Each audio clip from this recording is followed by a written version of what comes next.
పాండురాజు కుంతికి మాధవికి చాలా అందమైన ప్యాలెస్లు కట్టించాడు.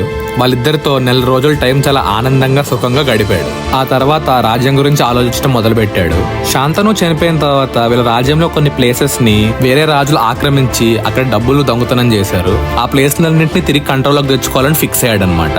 ఆ అన్ని ప్లేసెస్ కి వెళ్ళి వార్ చేసి అన్ని రాజుల మీద గెలిచి ఆ డబ్బులు తీసుకుని హస్తినాపురానికి తిరిగి వచ్చాడు.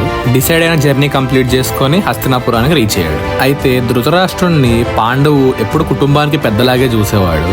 అందుకని ధృతరాష్ట్రుడు రాజు పొజిషన్ లో ఉండి తీసుకోవాల్సిన డెసిషన్స్ అన్ని కొద్దిగా తీసుకునేవాడు. మిగతా విశేషాలన్నీ మంత్రి పొజిషన్ లో ఉన్న విదురుడు చూసుకునేవాడు. రాజ్య పాలన విషయాల్లో పాండవుకి అంత ఇంట్రెస్ట్ లేకుండా పోయింది. ఎలాగో ధృతరాష్ట్రుడు అవన్నీ చూసుకుంటున్నాడు, విదురుడు కూడా ఉన్నాడు. తనకు అలా సోమర్పోతులాగా ఏ పని చేయకుండా కూర్చోవడం నచ్చక అడవికెళ్ళి వేటాడుకుంటూ అలా అడవిలో బతుకుదామని ఫిక్స్ అయ్యాడు. అతని థాట్ జెన్యూన్ అనిపించి ఆ ఇద్దరు రాణులు కూడా అతను ఎంకరేజ్ చేశారు. మేము కూడా వస్తామని అన్నారు. అందరు పెద్దలు పర్మిషన్ తీసుకొని ముగ్గురు అడవికి బయలుదేరారు. ముగ్గురు అడవికి వెళ్ళి చాలా ఆనందంగా టైం స్పెండ్ చేయడం మొదలు పెట్టారు. అక్కడ ఏమన్నా వస్తువులకి ఏ అవసరాలున్నా ధృతరాష్ట్రుడు హస్తినాపురం నుంచి పంపించేవాడు. పాండవు తన ఆర్చరీని ఇంకా ఇంప్రూవ్ చేసుకుంటూ చాలా హ్యాపీగా కనిపించాడు అడవిలో.